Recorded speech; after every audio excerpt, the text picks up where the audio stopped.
Phone کی گھنٹی سن کر میری آنکھ کھل گئی۔ کمرے میں روشنی نہیں تھی، شاید ہمیشہ کی طرح آج بھی بجلی نہیں تھی۔ کمرے میں کھڑکی کے ذریعے چاند کی چاندنی داخل ہو رہی تھی، جس کی وجہ سے میں اپنا فون تلاش کر سکا۔ فون میں نے جلدی سے کان کے ساتھ لگایا۔ ہیلو، السلام علیکم۔ بچاؤ بچاؤ، مجھے بچاؤ، خدا کے لیے میری مدد کرو۔ جی کون؟ رات کے اس ٹائم کون ہو تم؟ مجھے کیوں تنگ کر رہے ہو؟ میں تمہارا دوست اکبر ہوں۔ ہاں اکبر، کیا بات ہے؟ کیوں رو رہے ہو؟ یار وہ مجھے مار دے گی، میرا خون پی جائے گی، وہ میری طرف آ رہی ہے۔ کون تم کو مارے گی؟ ہیلو ہیلو، اکبر اکبر۔ لیکن کوئی جواب نہ آیا۔ میں نے خود اکبر کا نمبر ڈائل کیا، لیکن دوسری جانب سے کوئی بھی جواب موصول نہیں ہو رہا تھا۔ میں اچانک اس کی باتوں سے پریشان ہو گیا تھا۔ اکبر کی نئی نئی شادی ہوئی تھی اور وہ میرے ساتھ بینک میں کام کرتا تھا۔ ہم دونوں بہت اچھے دوست تھے۔ میرا نام سفیر حسین ہے اور میں ایک غیر شادی شدہ انسان ہوں اور آزاد فطرت کا مالک ہوں۔ میں نے الماری سے اپنا ریوالور نکالا اور اکبر کے گھر کی طرف چل دیا۔ اکبر کا گھر کم آبادی والے علاقے میں تھا۔ گھر کے پاس ایک نہر گزر رہی تھی اور اس کے پار ایک قبرستان تھا۔ جلدی میں اس کے گھر پہنچ ہی گیا۔ اس کا گھر 3 کمروں پر مشتمل تھا، 2 کمرے، ایک باورچی خانہ اور ایک چھوٹا سا صحن۔ اور وہاں پر ایک بہت پرانا کیکر کا درخت بھی تھا، جس کے اوپر بہت سے پرندوں نے اپنا گھونسلے بنائے ہوئے تھے۔ صحن سے ہوتے ہوئے میں نے کیکر کے درخت پر نظر ڈالی۔ پرندے خاموشی سے اپنے گھونسلوں میں دب کر آرام کر رہے تھے۔ حویلی کا دروازہ کھلا، ہمیشہ کی طرح کھلا ہی رہتا تھا اور آج بھی وہ کھلا تھا، لیکن کمرے اندر سے بند تھے۔ میں نے کافی دیر دستک دی۔ جب کوئی جواب نہ ملا تو مجھے کھڑکی کا خیال آیا جو نہر والی سائڈ پر تھی، سو میں اس طرف چل دیا اور میں یہ دیکھ کر حیران رہ گیا کہ کھڑکی کھلی تھی اور کھڑکی کے اوپر تازے خون کے نشان تھے۔ میں کھڑکی کے ذریعے اندر آیا۔ اب بجلی آ چکی تھی اور میں نے بلب جلایا تو میرے رونگٹے کھڑے ہو گئے، کیونکہ اکبر بیڈ پر کے نیچے خون میں لپٹا ہوا پڑا تھا اور بھابھی کا کوئی نام و نشان نہ تھا۔ میں نے اکبر کو چیک کیا، وہ اس دنیا سے جا چکا تھا۔ اچانک میری نظر خون کے دھبوں پر پڑی جو کسی کے ننگے پیروں کے تھے، یعنی کوئی کمرے سے کھڑکی کی طرف باہر کو گیا اور خون کے نشان اس کے پاؤں کے ذریعے فرش پر بنے ہوئے تھے۔ میں نے پہلے گھر کی تلاشی لی، لیکن بھابھی کا مجھے کچھ پتہ نہ چلا۔ لیکن آخر وہ قاتل کون ہو سکتا ہے؟ یا تو وہ بھابھی کو ساتھ لے گیا۔ میں نے پاؤں کے نشانوں کا پیچھا کرنے کا فیصلہ کیا اور کھڑکی کے ذریعے باہر آ گیا۔ میں نے ایک کال تھانے بھی کر دی اور سب حقیقت بتا دی۔ پاؤں کے نشان ٹارچ کی روشنی میں بہت واضح نظر آ رہے تھے، لیکن یہ کیا؟ نشان تو نہر میں جا رہے تھے، یعنی قاتل نے نہر کی طرف جانا تھا۔ لیکن یہ کیا؟ نشان تو نہر میں جا رہے ہیں، یعنی قاتل نے نہر پار کی تھی، پر میں نہر پار نہیں کر سکتا تھا، اس لیے میں نے 1 کلومیٹر لمبا چکر نہر سے ہو کر لگایا اور پھر نہر کی دوسری جانب گیا۔ اور اب دوسری جانب میں پاؤں کے نشان تلاش کر رہا تھا، لیکن یہ کیا؟ یہ تو پاؤں کے نشان موجود تھے جو کہ قبرستان کی طرف جا رہے تھے۔ مجھے قبرستان سے ڈر لگتا ہے کہ اچانک میرے کانوں میں پولیس کی آواز آنے کا شور سنائی دیا تو میں واپس اکبر کے گھر کی طرف چل دیا۔ میں نے اپنا تعارف کرایا اور بتایا کہ نشان قبرستان جا رہے ہیں۔ میں قبرستان اکیلا نہیں جا سکتا، اگر آپ میرے ساتھ چلیں تو، کیونکہ ہو سکتا ہے قاتل بھابھی کو قبرستان کی طرف لے گیا ہو۔ پھر انسپیکٹر نے اپنے ساتھ 2 آدمی لیے اور باقی وہاں شواہد اکٹھا کرنے لگے۔ ہم قبرستان کی طرف داخل ہو گئے۔ قبرستان بہت ہی قدیمی معلوم ہوتا تھا۔ میں نے پہلے اس قبرستان میں کبھی نہیں آیا تھا اور میں نے دیکھا کہ قبریں ٹوٹ پھوٹ کا شکار ہو رہی ہیں۔ پاؤں کے نشان اب بھی ہمیں نہیں مل رہے تھے۔ ہم لوگ ادھر ادھر پھر رہے تھے۔ انسپیکٹر نے کہا، کیا اکبر کی کسی سے کوئی ذاتی دشمنی تھی یا کوئی کاروباری دشمنی وغیرہ؟ انسپیکٹر صاحب، اکبر بہت ہی شریف اور خاندانی انسان تھا، اس کی کسی سے کوئی دشمنی نہیں تھی۔ اچھا، تو اس کی شادی کب اور کہاں ہوئی تھی؟ اور اس نے بینک سے چھٹی لی ہوئی تھی؟ سر، صبح اس کی حاضری تھی، ثنا سے اس کی ملاقات ایک پارٹی میں ہوئی تھی اور اس بات کو 2 ہفتے ہو گئے تھے۔ گویا ان دونوں نے 2 ہفتوں کے اندر شادی کر لی۔ جی انسپیکٹر صاحب، ثنا اس دنیا میں اکیلی تھی، ماں باپ ایک حادثے میں فوت ہو گئے تھے اور اس کو اس کے چچا نے پالا تھا، اس لیے انہوں نے بھی یہ شادی کرنے میں دیر نہیں کی۔ وہ کہاں رہتے ہیں؟ وہ بھی اسی شہر میں رہتے ہیں۔ وہ لوگ شریف ہیں، شادی کے دن بھی میں ان کے گھر گیا تھا، بہت نیک دل اور اچھی فیملی ہے۔ اچانک سپاہی نے آواز دی، انسپکٹر صاحب، یہاں پر ایک لڑکی پڑی ہے۔ ہم ایک طرف درخت میں گئے، وہاں کافی درخت تھے اور درختوں کے نیچے بھابھی ثنا پڑی ہوئی تھی، اور میں یہ دیکھ کر حیران ہو گیا کہ وہ نشان بھابھی کے پاؤں کے تھے، کیونکہ اب ان کے پاؤں پر خون جمع ہوا تھا اور وہ بے ہوش ہو چکی تھیں۔ انسپکٹر نے گاڑی والے کو کال کی اور وہ قبرستان کے پاس لے آئے۔ اب ہم بھابھی کو اٹھا کر قبرستان سے باہر آ گئے۔ گاڑی وہاں سے پر پہلے ہی موجود تھی اور اس کو قبرستان سے لے کر ہم ہاسپٹل لے گئے، لیکن اس وقت ثنا بھابھی بے ہوش تھیں۔ وہ قبرستان کیسے آئیں، قاتل کون تھا، ان سوالوں کے کوئی جواب نہیں تھے۔ میں تو اکبر کے کفن دفن میں مصروف تھا۔ اکبر کا بھائی اور والد دونوں گاؤں سے واپس آ گئے تھے اور اکبر کا بھائی اکرم بہت پریشان تھا، کیونکہ وہ اپنے بھائی سے بہت پیار کرتا تھا۔ اس کے والد کا بھی صدمے سے برا حال تھا، لیکن سب خاموش تھے، کیونکہ اکبر کی ضد تھی وہ شادی۔ وہ ضد کر کے ہی شہر آیا اور بینک میں ملازمت بھی اختیار کی، پھر شادی بھی اپنی پسند سے کی، اور ثنا بھابھی پر بھی وہ شک کر رہے تھے اور طرح طرح کی باتیں کر رہے تھے، کیونکہ اس شادی میں ان کے گھر والوں کی مرضی شامل نہ تھی۔ شادی کو تو کچھ دن ہی ہوئے تھے اور ابھی تک اکبر کی چھٹی بھی ختم نہیں ہوئی تھی، تو ثنا بھابھی پر شک کس طرح کیا جا سکتا تھا؟ کیونکہ جب تک آپ نے کسی سے ملتے جلتے نہیں ہیں، آپ کو کیسے معلوم ہوگا کہ وہ کس طبیعت کے لوگ ہیں؟ آج اس واقعے کو 3 دن ہو گئے ہیں۔ بھابھی ابھی تک بے ہوش تھیں اور قاتل کا کوئی سراغ نہیں مل رہا تھا۔ میں بینک سے واپسی پر ہسپتال کا چکر لگاتا، اکرم بھائی اور اکبر کی والدہ صاحبہ ہاسپٹل میں تھیں، اور میں ان کا پتہ کرتا تھا کہ بھائی کسی ذریعے ہمیں قاتل تک کوئی پہنچا سکے۔ پولیس کے 2 آدمی بھی مسلسل ہاسپٹل میں ڈیوٹی پر لگے ہوئے تھے۔ ہمیشہ کی طرح میں فارغ ہو کر تھانے گیا تو میری ملاقات انسپکٹر سے ہو گئی۔ خان میرا کلاس فیلو تھا اور ہماری بہت اچھی دوستی تھی۔ میں نے سارا واقعہ خان کو بتایا۔ انسپکٹر خان کسی گہری سوچ میں ڈوب گیا۔ کافی دیر بعد بولا، اس قسم کے 2-3 کیس پہلے بھی ہوئے ہیں۔ کیا مطلب؟ ایسے کیسے کیسز کی بات کر رہے ہیں آپ؟ اکیلا گھر آبادی سے دور رہتا تھا، یعنی کم آبادی والے علاقے میں، اور اس گھر میں صرف وہ پہلے سے اکیلے رہتے تھے، اور پھر اچانک شادی اور ایک انجان لڑکی سے یہ شادی۔ یہ بات تو ٹھیک ہے، لیکن ثنا بھابھی تو بہت اچھی ہیں اور کافی خدمت کرتی تھیں اکبر کی۔ اچھا، تو وہ کہاں ہے؟ کیا وہ زندہ ہے؟ ہاں، وہ زندہ ہے اور وہ ہاسپٹل میں داخل ہے، لیکن وہ بے ہوش ہے۔ چلو سفیر، ہاسپٹل چلتے ہیں، وہاں پر ہمیں کوئی بات واضح ہوگی۔ جب ہم وہاں پہنچے تو اکرم بھائی وہاں پر موجود تھے، اور اکرم کہہ رہے تھے کہ بھابھی کو ہوش آ گیا ہے۔ نہیں، وہ ابھی تک بے ہوش ہیں اور ٹیسٹ ہو رہے ہیں، وہ اندر روم میں ہیں۔ ہم باہر انتظار کرتے رہے، ابھی تک ثنا بھابھی کو کوئی ہوش نہیں آیا تھا۔ کچھ دیر بعد ڈاکٹر صاحب آئے تو خان نے پوچھا، ڈاکٹر صاحب اب مریضہ کیسی ہیں اور انہیں ہوش کب تک آئے گا؟ وہ خطرے سے باہر ہے اور ہوش میں بھی بہت جلد آ جائیں گی۔ کیا ہم دیکھ سکتے ہیں اس کو؟ ہاں ہاں، کیوں نہیں، اس کو کمرے میں شفٹ کر دیا گیا ہے۔ ہم تینوں کمرے میں آئے تو میں نے دیکھا کہ خان بھابھی کو غور سے دیکھ رہا تھا۔ یہ ثنا بھابھی ہے، اکرم نے کہا۔ آپ اس کو جانتے ہو کیا؟ میرے ساتھ باہر آؤ۔ ہم دونوں باہر آئے اور ایک طرف ہو کر کھڑے ہو گئے تو خان نے بتایا، سفیر، یہ ثنا لڑکی ہے جو ہمیں نہیں مل رہی تھی، کیونکہ یہ ہر قتل ہونے والے دلہا کی دلہن ہے، یعنی کہ ہر تصویر میں دولہا کے ساتھ یہی لڑکی پائی گئی ہے۔ یہ کیا کہہ رہے ہو؟ ثنا بھابھی کیسے قاتل ہو سکتی ہیں اکبر کی؟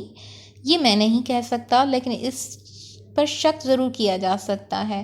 میں تم کو ثبوت بھی دے سکتا ہوں،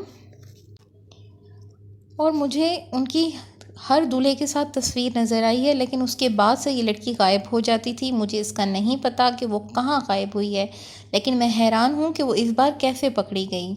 وہ اصل میں اکبر نے قتل ہونے سے پہلے مجھے کال کی تھی اور میں فوراً نکل پڑا۔ تقریباً 5-10 منٹ میں اس کے گھر پہنچ گیا تھا، تو شاید یہ اس وقت اپنا کام کر کے ہی باہر نکلی ہوں گی۔ میں نے ان کا پیچھا کیا۔ مجھے یہ نہیں معلوم تھا کہ میں کس کے پیچھے جا رہا ہوں، میں تو صرف خون کے دھبوں کے نشانوں کے پیچھے جا رہا تھا۔ انسپکٹر خان نے پولیس اسٹیشن فون کیا کہ 2 لیڈیز آئیں۔ میں نے خان سے کہا کہ اگر یہ چکر ہے تو ہمیں کسی دم درود والے سے رابطہ کرنا چاہیے۔ ہاں سفیر، تم ٹھیک کہہ رہے ہو، میرا ایک جاننے والا بزرگ ہے، وہ عملیات کرتے ہیں، میں ان سے بات کرتا ہوں۔ اور بہت جلد ہی لیڈیز پولیس ہاسپٹل آ گئیں۔ ہم دونوں اس بزرگ کے پاس چلے گئے۔ بزرگ کا نام پیر بابا منور شاہ تھا اور بہت نیک بزرگ انسان تھے۔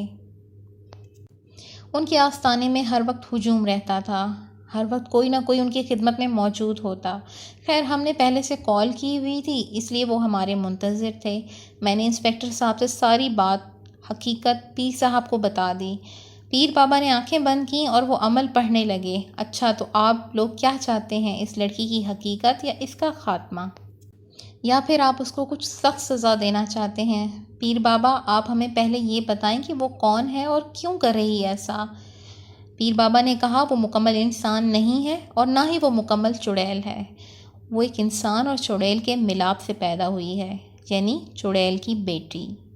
اس کا انسان باپ تھا جو اس کو چھوڑ کر چلا گیا تھا، جس کو اس کی چڑیل ماں نے مار دیا تھا، اور اس کی چڑیل ماں کو ایک ہندو نے چلا کاٹ کر اپنی قید میں کر لیا تھا۔ اس کی پرورش انسانوں میں ہوئی تھی۔ اس کے چچا نے اس کو پالا تھا۔ چچا اس کی حقیقت سے نا علم تھا، اس کو بھی ابھی تک اس کے بارے میں کچھ پتہ نہیں۔ جب وہ اس لڑکی کی بار بار شادی کروا رہے ہیں تو کیا ان کو شک نہیں ہو رہا؟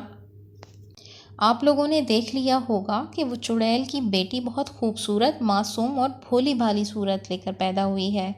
ہر کوئی اس پر اعتماد کر لیتا ہے اور وہ اپنا شکار خود ہی تلاش کرتی ہے۔ 3-4 دن اور اپنی خوراک پوچھتی ہے، پھر اس کو کی چڑیل والی آتما جاگ جاتی ہے اور وہ اپنے ہی شوہر کا خون پی جاتی ہے اور ہفتوں کے لیے غائب ہو جاتی ہے۔ جب اس کے چچا کو اس حادثے کا پتہ چلتا ہے تو وہ بیچارہ اس کی تلاش میں تھانوں، کچہریوں، عدالتوں، ہسپتالوں، اسٹیشن نہ جانے کہاں کہاں گھومتا رہتا ہے، اور وہ جب ملتی ہے تو ایک نئی کہانی سنا دیتی ہے اور معصوم چہرے کا فائدہ اٹھاتی ہے۔ پھر وہ کچھ ہفتے اپنے گھر میں آرام کرتی ہے اور تازہ دم ہو کر پھر سے اپنے شکار کی تلاش میں چل پڑتی ہے۔ تو کیا ہر بار چچا اس کو جہیز دیتا ہے؟ نہیں پیر بابا، اس بار وہ پکڑی گئی ہے۔ وہ کیسے پکڑی گئی ہے؟ وہ ابھی تک بے ہوش ہے۔ میں نے پہلے ہی بتایا تھا وہ چڑیل کی بیٹی ہے، لیکن اس کے اندر انسان کا بھی خون ہے، اس لیے وہ کمزور اور تھکاوٹ محسوس کرتی ہے۔ اور اس رات جب وہ اپنا شکار کر کے قبرستان کی طرف جا رہی تھی تو اسے نہر بھی پار کرنا پڑی تھی۔ اس کو معلوم ہو گیا تھا کہ کوئی اس کا پیچھا کر رہا ہے، اسی لیے وہ جلدی میں ایک درخت سے ٹکرا گئی اور بے ہوش ہو گئی، کیونکہ اس پر تھکاوٹ طاری تھی۔ اب ہمیں کیا کرنا چاہیے؟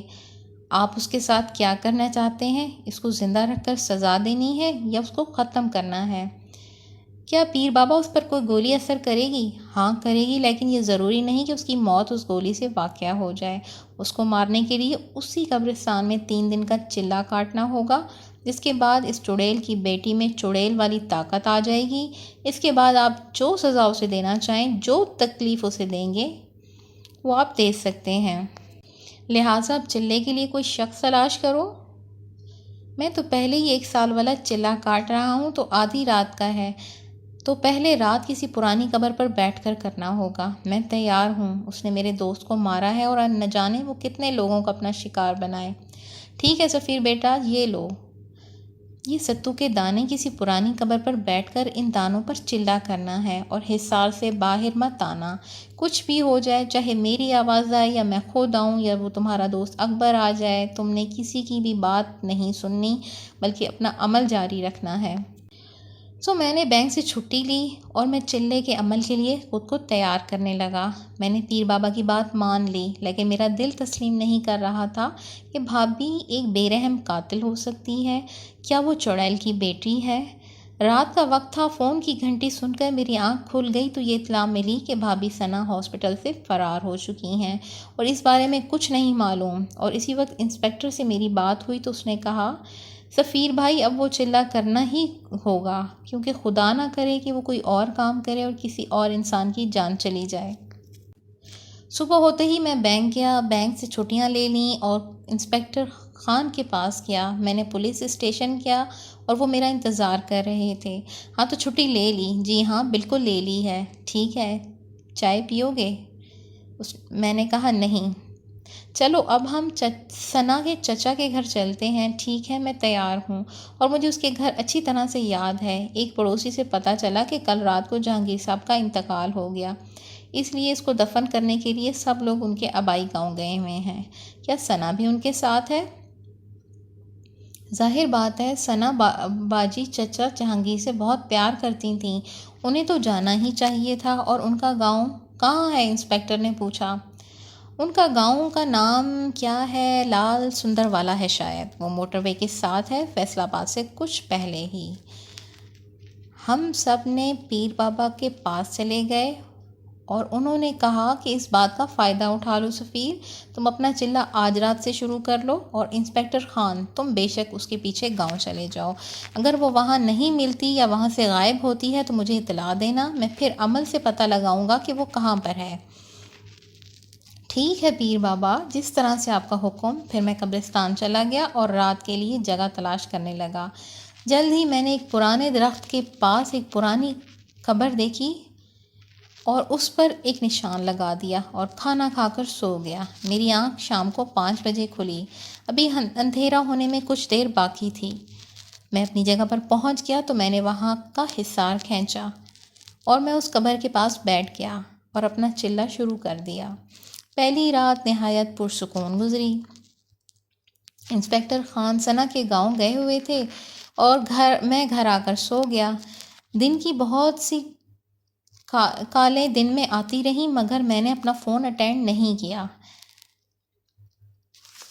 دوسرے دن اسی طرح سے میں 5 بجے کے قریب اٹھا اور قبرستان کی طرف چل دیا۔ لیکن یہ کیا، اب تو موسم خراب ہو رہا تھا، چاند کا بھی کوئی نام و نشان نہیں تھا، ہوا تیز ہوتی جا رہی تھی اور مجھے چلا کرنے میں مشکل ہو رہی تھی۔ میں حیران تھا کہ جب میں گھر سے نکلا تھا تو موسم بالکل صاف تھا، لیکن جب میں قبرستان میں پہنچا ہوں تو یہاں پر موسم خراب ہو گیا ہے۔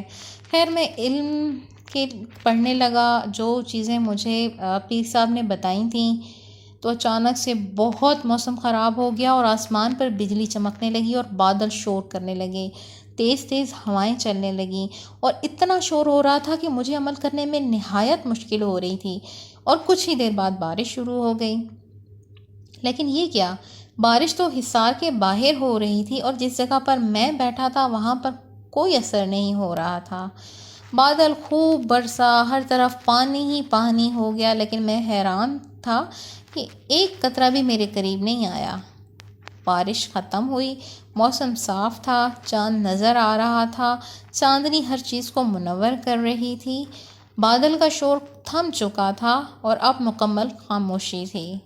میں نے اپنا عمل جاری رکھا تھا۔ صبح ہونے سے کچھ دیر پہلے مجھے انسپکٹر خان اپنے پاس آتا نظر آیا۔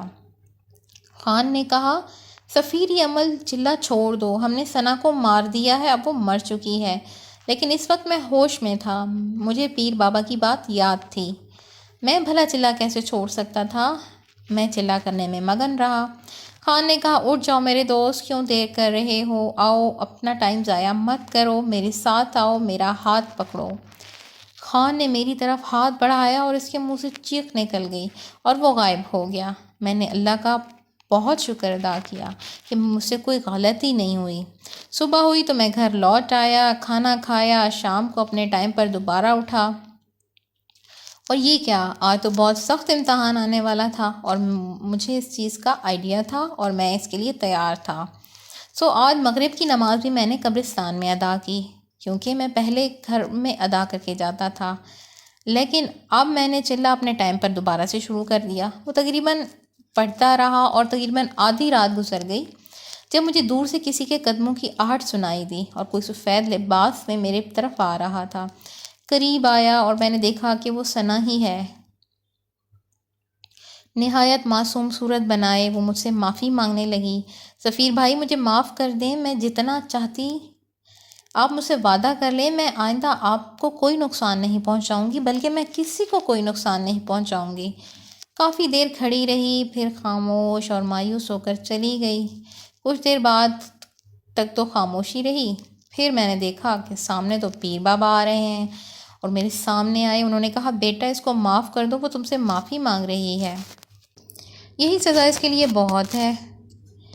اب سب کے سامنے اس کا چہرہ تو بے نقاب ہو چکا ہے، اب اسے سزا دینے کا کیا فائدہ؟ میں پیر بابا سے بات ہی کرنے والا تھا کہ میرے کانوں میں آواز آئی، یہ سب نظر کا دھوکہ ہے، میں نہیں ہوں، تم اپنا عمل جاری رکھو۔